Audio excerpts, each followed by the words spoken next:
आज ही Doubtnut app download करें। Doubtnut पर होगा अब आपके सभी मैथ्स, केमिस्ट्री, फिजिक्स और बायोलॉजी डाउट्स का सफाया। बस अपने क्वेश्चन की फोटो खींचो, उसे क्रॉप करो और तुरंत वीडियो सोल्यूशन पाओ। Download now. हेलो गाइस, हमें इस क्वेश्चन में दे रखा है कि ए बी सी डी एक रेक्टेंगल है, ठीक है। क्लॉकवाइज डायरेक्शन में ए बी सी डी को लेना है और कोऑर्डिनेट ए का और सी का हमें देखो गिवन है, ठीक है। बोला है कि वर्टिसेस बी डी इस लाइन पे लाई कर रहा है, तो बोला है कोऑर्डिनेट निकालो। कोऑर्डिनेट किसका किसका, यानी कि कॉलम में हमें मैच करवाना होगा, ठीक है। तो कॉलम 1 और कॉलम 2 में ये सारे गिवन है, हमें मैच करवाना होगा। सबसे पहले अपन समझ लेते हैं फिगर के द्वारा दिया क्या हुआ है, ठीक है। तो यहाँ पे मैं फिगर बनाता हूँ, ओके। तो ये फिगर हमारा रेक्टेंगल का कुछ स्टेप में बनेगा ऐसा, और यहाँ पे हमें वर्टिसेज, अगर मैं सबसे पहले डायगोनल को ड्रॉ करूं तो डायगोनल मेरा ये रहा, एक डायगोनल इस रेक्टेंगल का और दूसरा ये डायगोनल है हमारा, ठीक है। ऐसा कुछ है। अगर मैं यहाँ पे वर्टिसेज क्लॉकवाइज में लूँ तो ए बी सी डी, ठीक है। ए और सी हमें गिवन है, उसका कोऑर्डिनेट, ए का कोऑर्डिनेट क्या है 1 3, ये है 1 3, और जो सी है वो 5 1 दिया है, 5,1, ठीक है। अब देखो यहाँ पे अपन मिड पॉइंट निकाल सकते हैं मिड पॉइंट फार्मूले से। अगर मिड पॉइंट फार्मूले से मैं निकाल लूँ, ये अगर मैं पॉइंट ओ बोल दूँ तो पॉइंट ओ का कोऑर्डिनेट क्या क्या हो जाएगा। अगर रेक्टेंगल है तो पॉइंट ओ का कोऑर्डिनेट हमारा यहाँ पे मिड पॉइंट से निकलने वाला है, यानी कि 5 + 1 6/2। क्या करूंगा, पॉइंट ओ का कोऑर्डिनेट हो जाएगा 5 + 1 डिवाइड बाई 2 और 3 + 1 डिवाइड बाई 2। तो यहाँ पे देखो क्या आ गया 6/2 यानी कि 3, 4/2 यानी कि 2, ठीक है। तो ये पॉइंट ओ का कोऑर्डिनेट आ चुका है, ओके। अब देखो पॉइंट बी अगर मेरे को निकालना होगा तो मैं क्या करूंगा, ये डिस्टेंस अगर मेरा आर है, अगर यहाँ से अपन देखें, ये अगर मैं यहाँ पे पैरामेट्रिक फॉर्म में ये आर डिस्टेंस अगर एज्यूम कर लूँ तो पॉइंट बी मेरा क्या हो जाएगा, पॉइंट बी का कोऑर्डिनेट अपन पैरामेट्रिक में कैसे लिख सकते हैं, स्ट्रेट लाइन से। तो यहाँ से अगर मेरे को किसी पॉइंट के आर डिस्टेंस पे उसका कोऑर्डिनेट लिखना है तो अपन क्या लिखते हैं, यहाँ पे देखो 3 + आर कॉस थीटा, ठीक है, और क्या हो जाएगा 2 + आर साइन थीटा। ये पॉइंट बी का कोऑर्डिनेट लिख दिया हमने। और पॉइंट डी का कोऑर्डिनेट अगर मैं लिखूं तो क्या हो जाएगा 3 - r cos theta, 2 - r sine theta. ये पॉइंट डी का कोऑर्डिनेट हो जाएगा, ठीक है। पैरामेट्रिक फॉर्म में अपन ऐसे लिखते हैं क्योंकि ये भी हमारा आर डिस्टेंस पे होने वाला है, ठीक है।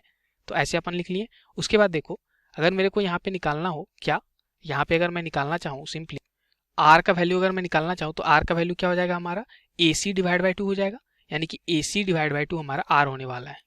आर हमारा क्या होने वाला है ए सी डिवाइड बाई 2। अब ए सी का लेंथ अपन डिस्टेंस फार्मूले से निकाल सकते हैं, वो क्या हो जाएगा √5 - 1 का होल स्क्वायर, यानी कि 4 का स्क्वायर, 4 का स्क्वायर प्लस यहाँ पे क्या हो जाएगा देखो डिस्टेंस फार्मूला से 1 - 3 यानी कि -2 का होल स्क्वायर। तो -2 का होल स्क्वायर यानी कि 4/2। तो ये लिखा क्या हुआ है 16 + 4 यानी कि √20। √20 को 2√5 अपन लिख सकते हैं ना, तो ये मेरा आ गया √5 के इक्वल। तो आर हमारा क्या आ रहा √5 के इक्वल। आर की वैल्यू हमें मिल चुकी है, ठीक है। आर हमने क्यों लिखा ए सी डिवाइड बाई 2, क्योंकि देखो ये हमारा डायगोनल जो है वो यहाँ पे बाइसेक्ट हो रहा है ना, तो बी डी भी हमारा वही होगा, जो हमारा ए सी का लेंथ होगा वही हमारा बी डी का लेंथ होने वाला था, ठीक है। इसलिए आर = AC/2 लिख दिया हमने, ओके। अब देखो थीटा का वैल्यू अपन टेन थीटा यहाँ से जान सकते हैं। ये जो हमें लाइन गिवन थी, ये लाइन की इक्वेशन क्या गिवन थी, y = mx + c के फॉर्म में क्या गिवन थी, ये देखो 2x + c गिवन थी, ठीक है। तो mx + c जो होता है वो हमें गिवन है y = 2x + c, ओके। अब देखो यहाँ से अगर मैं स्लोप लिखूं, यानी कि टेन थीटा, ये जो बी डी जो हमारा लाइन है उसका टेन थीटा स्लोप हमारा क्या है 2 के इक्वल, ठीक है। तो टेन थीटा अगर 2 के इक्वल है तो यहाँ से अगर कॉस थीटा और साइन थीटा का वैल्यू निकालूं तो क्या हो जाएगा, एक ट्राइंगल में समझो, यहाँ पे एक ट्राइंगल, परपेंडिकुलर ट्राइंगल अगर मैं यहाँ पे बना के आपको दिखाऊं तो कुछ इस टाइप का हमारा ट्राइंगल है, जिसमें से हमें यहाँ पे क्या क्या गिवन है, यहाँ पे देखो तो ये हमें गिवन है, ठीक है, टेन थीटा, यानी कि ये अगर मेरा थीटा है, ठीक है, और ये हमारा राइट एंगल ट्राइंगल है, ओके। तो अगर पी हमें गिवन है, पी हमें 2 के इक्वल गिवन है और बी हमें 1 के इक्वल गिवन है, तो पाइथागोरस थ्योरम से अपन जान सकते हैं कि जो हाइपोटेनियस होगा वो क्या होगा 2 का स्क्वायर + 1 यानी कि 5, ठीक है, √5 हो जाएगा। तो कॉस थीटा हमारा क्या होता है b/h, बी हमारा 1 है और h हमारा क्या है √5, ठीक है। और साइन थीटा अगर मैं लिखने जाऊं तो p/h यानी कि 2/√5, ओके। तो हमें देखो कॉस थीटा साइन थीटा मालूम चल गया और आर भी मालूम चल गया, तो अपन बी का कोऑर्डिनेट आराम से लिख सकते हैं। तो वो क्या हो जाएगा 3 + आर हमें मालूम है √5, ठीक है, और कॉस थीटा की वैल्यू हमने अभी निकाल रखी है, ये क्या था हमारा 1/√5, 1/√5, ठीक है, 2 + आर की वैल्यू √5 और साइन थीटा की वैल्यू 2/√5 हमने निकाल रखी है ऊपर में, ठीक है। और देखो सिमिलरली यहाँ पे अगर मैं इसका कोऑर्डिनेट लिखूँ डी का तो क्या हो जाएगा 3 माइनस √5 और ये 1/√5 कॉमा 2 माइनस √5 और ये 2/√5, ठीक है। तो यहाँ से हमारी कोऑर्डिनेट b की क्या आ गई, b की कोऑर्डिनेट मैं यहाँ पे लिख देता हूँ, ठीक है। तो b हमारा आ गया, देखो ये √5 से √5 कैंसिल यानी 3 + 1 यानी कि 4 आ गया, ठीक है। और ये हमारा √5 से √5 कैंसिल तो 2 + 2 यानी कि 4। d का कोऑर्डिनेट देखो ये √5 से ये √5 कैंसिल तो 3 - 1 यानी कि 2, ये √5 से ये √5 कैंसिल 2 - 2 यानी कि 0। तो b और d की कोऑर्डिनेट हमें मिल चुकी है। d की कोऑर्डिनेट हमें देखो यहाँ पे 2,0 मिला है और b हमें 4,4 मिला है। b हमें क्या मिला 4,4, ठीक है। तो ये b और d हमें मिल चुका है और मिड पॉइंट हमें मिल चुका है यानी कि पॉइंट o का कोऑर्डिनेट मिल चुका है। अब देखो क्वेश्चन में अपन देख लेते हैं क्या क्या पूछा गया था। फर्स्ट अपन पढ़ते हैं कॉलम 1 का मिडिल पॉइंट ऑफ bd।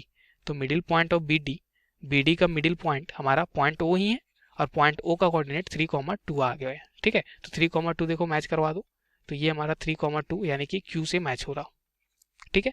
अब सेकेंड अपन पढ़ लेते हैं। सेकेंड है मिडिल पॉइंट ऑफ ab। तो ab का मिडिल पॉइंट देख लेते हैं।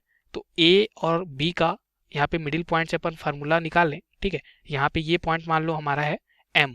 तो m का वैल्यू क्या हो जाएगा मिड पॉइंट फार्मूले से 1 + 4 यानी कि 5/2, ठीक है। और 3 + 4 यानी कि 7/2, ये हमारा मिड पॉइंट आ गया 5/2 और 7/2। तो देखो कौन सा मैच कर रहा, ये वाला हमसे इससे मैच हो रहा है 5/2 और 7/2। थर्ड अपन पढ़ लेते हैं मिडिल पॉइंट ऑफ BC, ठीक है। तो BC का मिडिल पॉइंट हमारा कौन सा हो जाएगा, BC का मिडिल पॉइंट हमारा मान लो ये वाला होने वाला है जो कि है हमारा n मान लो। तो मिड पॉइंट फार्मूले से 4 + 5 यानी कि 9/2 और 4 + 1 यानी कि 5/2। तो 9/2 और 5/2 हमारा कौन सा मैच हो रहा है इसके साथ, ये देखो ये वाला, ठीक है। अब देखो पॉइंट डी हमें निकालना है। तो पॉइंट डी देखो पॉइंट डी हमारा क्या आया है पॉइंट डी 2,0। तो 2,0 यानी कि ये वाला 2,0 फर्स्ट वाले से मैच हो रहा। हमने सारा मैच करवा लिया। Thank you. क्लास 6 से 12 से लेके नीट IIT JEE मेंस और एडवांस के लेवल तक 10 मिलियन से ज़्यादा स्टूडेंट्स का भरोसा। आज ही डाउनलोड करें डाउटनेट ऐप या व्हाट्सएप कीजिए अपने डाउट्स 8400 400 400 पर।